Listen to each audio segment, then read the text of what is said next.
Don't start drama. He's just touchy when he's drunk, she said about the guy with his hand on her thigh. No drama, I agreed. Finished my drink. Left the bar. She called an hour later. Where did you go? I said home. To pack your stuff?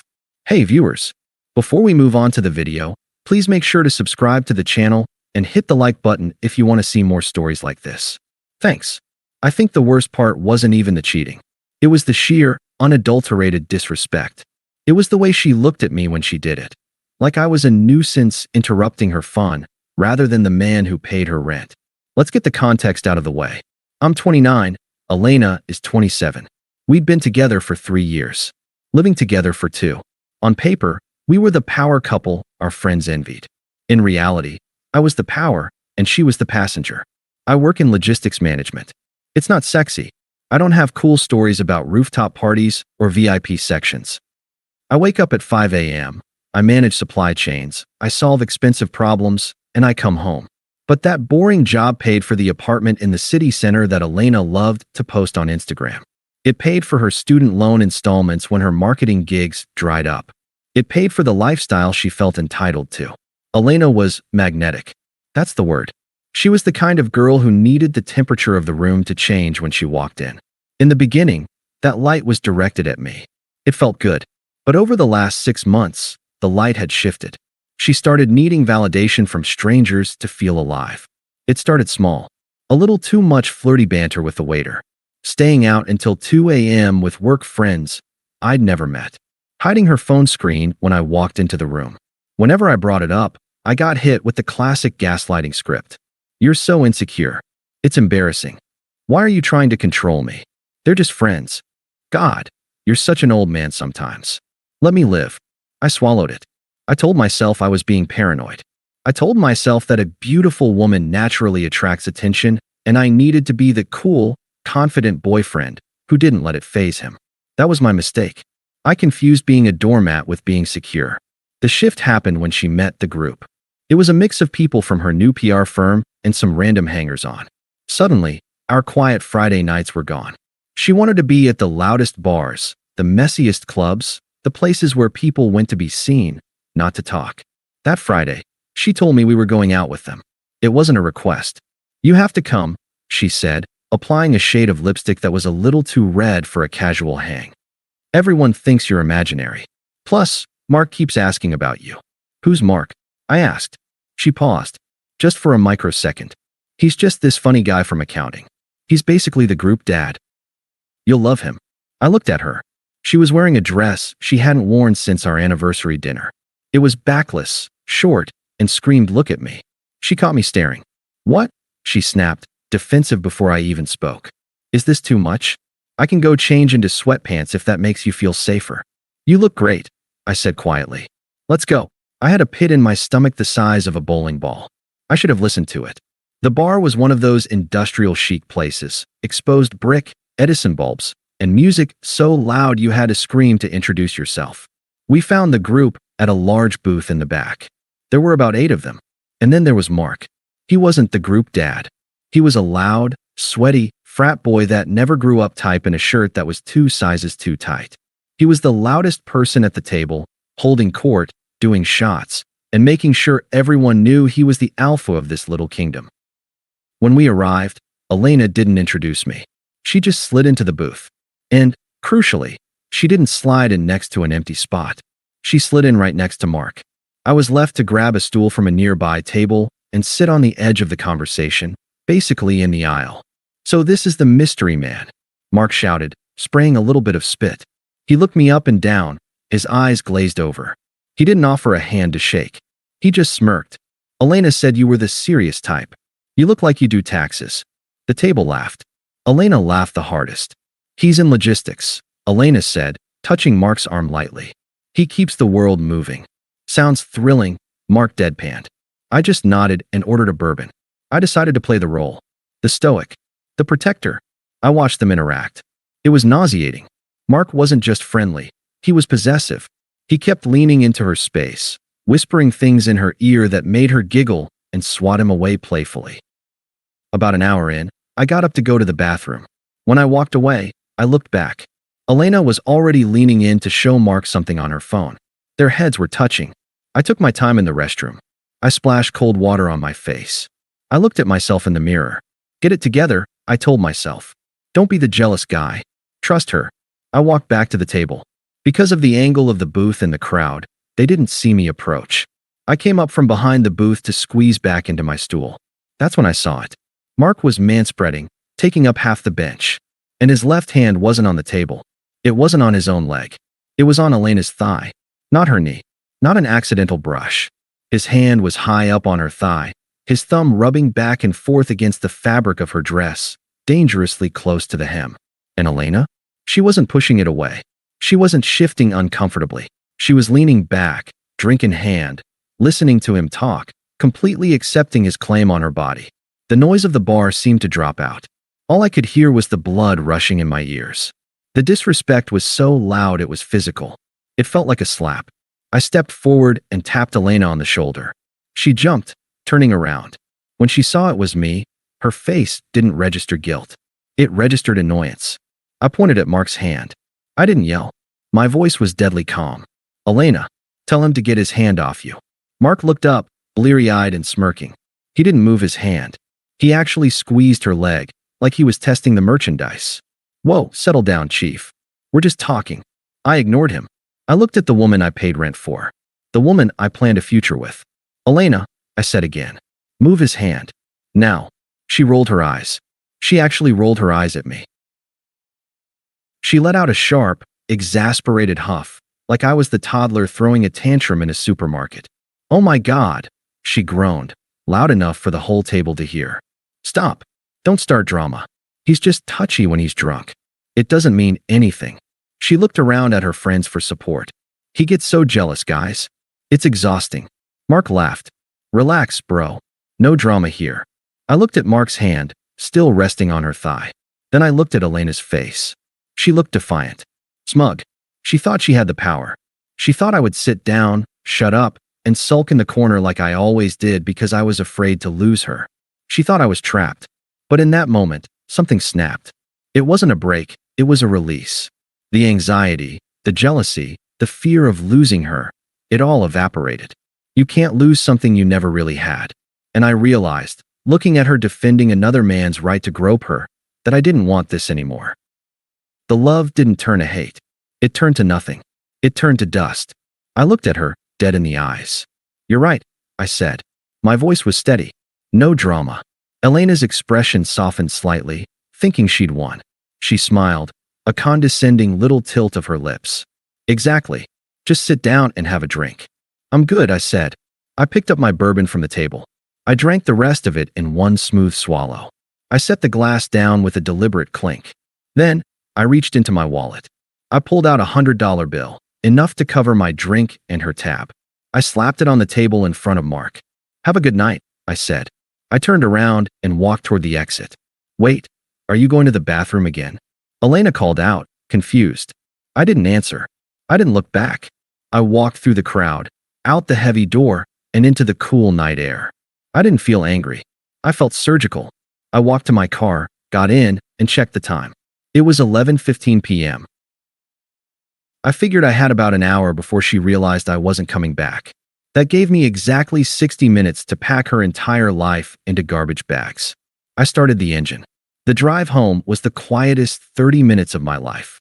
Usually, my mind races after an argument. I replay the words. I think of better comebacks. I worry about how to fix it. Tonight? Silence. My brain was calm. It was the calm of a man who has just signed off on a project that was bleeding money. The project was canceled. The bleeding had stopped. I walked into our apartment. It smelled like her perfume and the vanilla candles she insisted we burn. For a second, the ghost of our life together tried to grab me. The blanket on the couch where we watched movies, the mug she left on the coffee table. I pushed it aside. I entered what I call logistics mode. In my line of work, when a supply chain breaks, you don't cry about the spilled cargo. You clear the blockage, you reroute, and you secure the asset. I went to the closet. I grabbed the large suitcases, the ones I bought for our trip to Italy last year. I opened them on the bed. I didn't throw her clothes. I didn't cut them up. I wasn't crazy. That's what she would do. I folded them. I packed her dresses, her jeans, her endless collection of shoes. I went into the bathroom and swept her skincare, her makeup, and her hair tools into a large duffel bag. I worked with terrifying efficiency. Bedroom, cleared. Bathroom, cleared. Living room, her books, her knickknacks, her chargers. Boxed. It took me exactly 45 minutes to pack 2 years of her life into 3 suitcases, 2 duffel bags, and a cardboard box. I dragged everything out into the hallway of our building. We lived on the 3rd floor. I stacked her life neatly against the wall next to the elevator. Then I went back inside. I took my key off the ring. I grabbed the spare key she kept in the kitchen drawer. I went to the front door and engaged the deadbolt, the one you can't open from the outside with a key, only from the inside. I sat down on the couch, opened a beer, and waited. My phone lit up at 12:20 a.m. Elena calling. I let it ring. Elena calling. I let it ring again. Then came the texts. Where the hell did you go? You seriously left me here? You're such a child. Pick up the phone. Everyone is laughing at you. I took a sip of beer. The phone rang a 3rd time. I answered. Where the fuck are you? She screamed. The background noise was gone. She was outside the bar. I could hear the slur in her voice. She was drunker now. I'm at the apartment, I said. You left me, she shrieked. You literally abandoned me because you couldn't handle a joke. Mark had to buy me a drink because you ran away like a little bitch. I didn't run, I said calmly. I left. There's a difference. Well, get your ass back here and pick me up. Now. I'm freezing. No, I said. There was a pause on the line. She wasn't used to hearing that word. Excuse me. I'm not coming to pick you up, Elena. You made it very clear that Mark is the one who comforts you. He can drive you home. You are being so dramatic, she scoffed, though I heard a hint of panic. Fine. I'll get an Uber. But don't expect me to sleep in the same bed as you tonight. You're sleeping on the couch. I'm not sleeping on the couch, I corrected her. And you're not taking an Uber here. You don't live here anymore. What? A nervous laugh. What are you talking about? I went home to pack your stuff, I said. It's all in the hallway. The suitcases, the bags, the box with your chargers. It's outside the door. You packed my stuff? Yes. You wanted no drama, right? This is me removing the drama from my life. I'm done, Elena. You can't do that. Her voice cracked. You can't just kick me out. I'm on the lease. Actually, I said, you're not. I signed the renewal last month alone because your credit score was too low, remember? You're an occupant. And since you haven't paid rent in 3 months, I suggest you don't try to argue the legalities with me. I'm coming home, she hissed. And if you don't let me in, I'm calling the police. Call them, I said. I'll show them the text messages where you gaslight me and the bank statements showing who pays for everything. But Elena? I'm not opening the door. But where am I supposed to go? She cried, the anger finally turning into realization. I don't know, I said. Maybe Mark has room on his couch. He seemed very accommodating. I hung up. Then I blocked her number. She showed up at 3:15 a.m. I was awake. I was sitting in the dark, listening. First, the elevator dinged. Then, silence. She must have seen the bags. Then, the banging started. She pounded on the door. She screamed my name. She cried. She kicked the wood. Open the door. My charger is in there. I need my charger. I'm sorry. I didn't mean it. Open the door. I hate you. You're a psycho. It cycled like that for 20 minutes. Pleading, rage, bargaining, insults. It was a masterclass in manipulation, but the door was thick, and my resolve was thicker. Eventually, I heard a male voice, muffled. It sounded like Mark. Come on, babe. Forget him. Let's go. My shoes. She sobbed. We'll get them later. Let's go. I heard the elevator ding again. Then, silence. I slept for 10 hours. The next few weeks were a study in contrast. On her side, it was a hurricane. Since I had blocked her, I didn't see the posts directly, but mutual friends, the ones who actually had brains, sent me screenshots. She spun a narrative that would make a fiction writer blush. According to her Instagram stories, I was an abusive, controlling narcissist who threw her out on the street in the middle of the night for talking to a male coworker. She posted crying selfies. She posted quotes about surviving toxic love. I didn't respond. I didn't post a my side of the story video. I didn't text her friends to defend myself. I went gray rock. I became a ghost. I changed the locks the next day. I hired a cleaner to deep clean the apartment.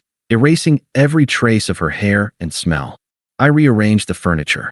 And the peace? My God, the peace. I came home from work and the apartment was exactly how I left it.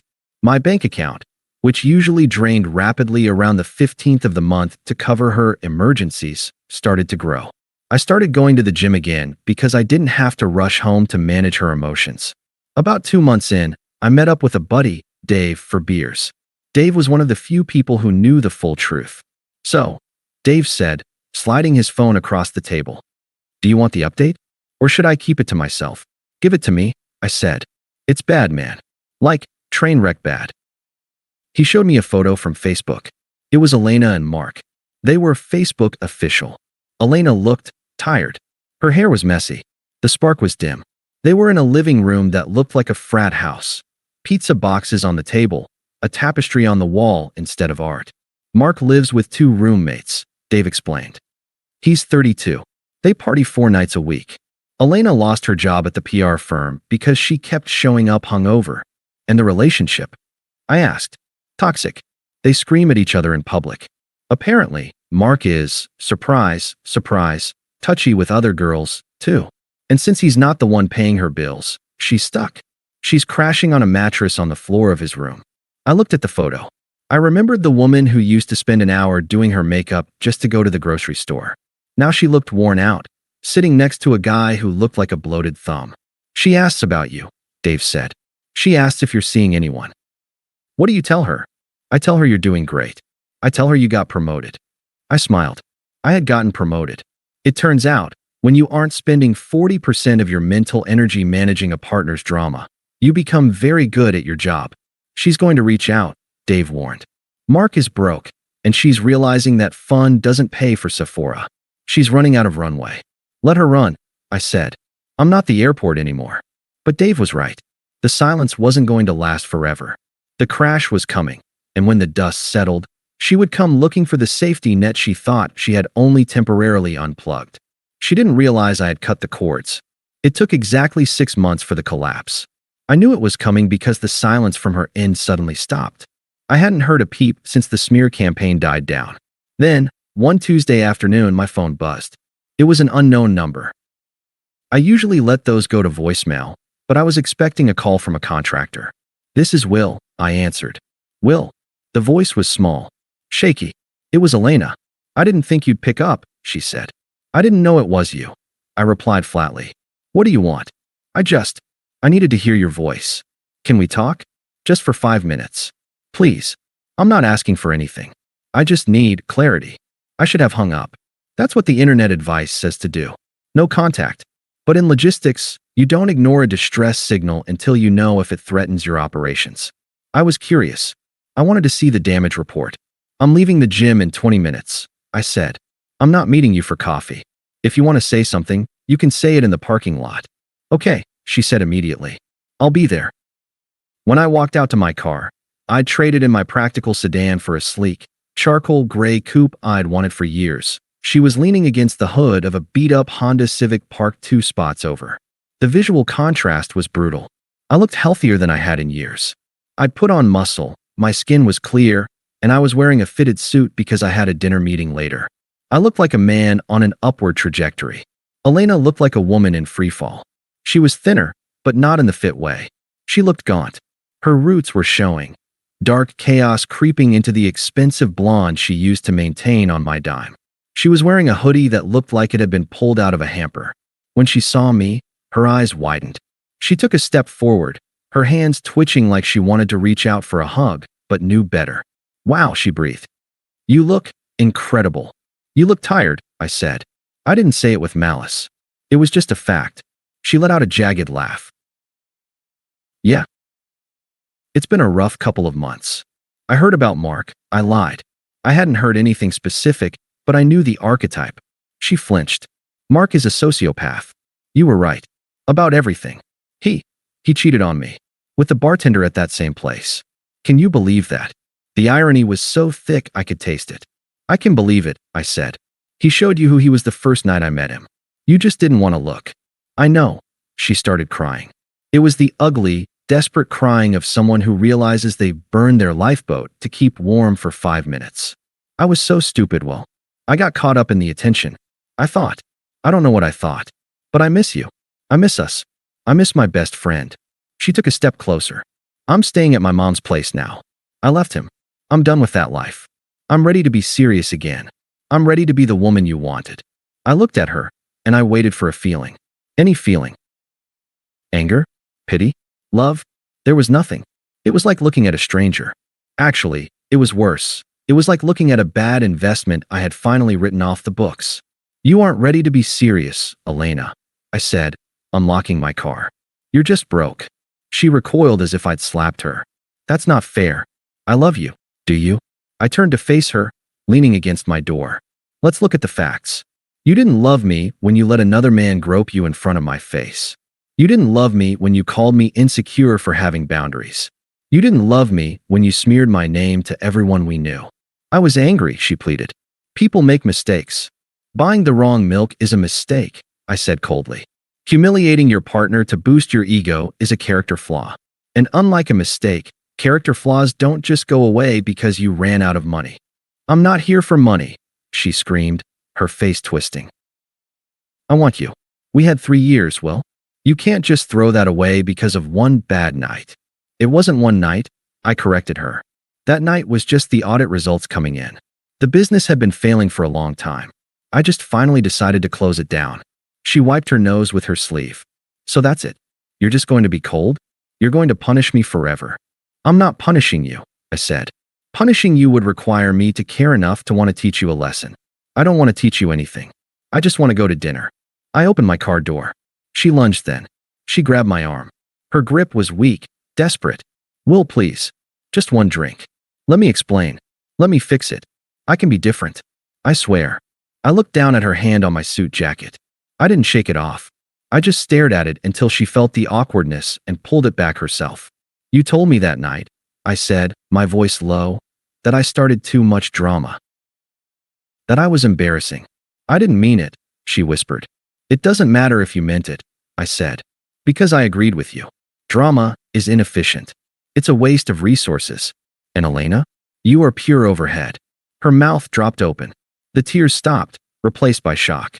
I have a life now that is peaceful, I continued. I wake up, and the house is quiet.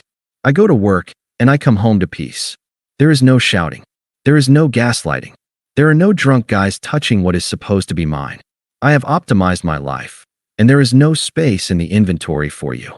You're an asshole, she spat, the mask finally slipping. Maybe, I said, getting into the driver's seat. But I'm a happy asshole. You'll never find anyone like me, she yelled as I started the engine. You're boring. You'll always be boring. I rolled down the window just halfway. You're right, I said. I am boring. That's why I have a savings account, a paid-off car, and a clean conscience. Good luck with Mark, Elena, or whoever comes next.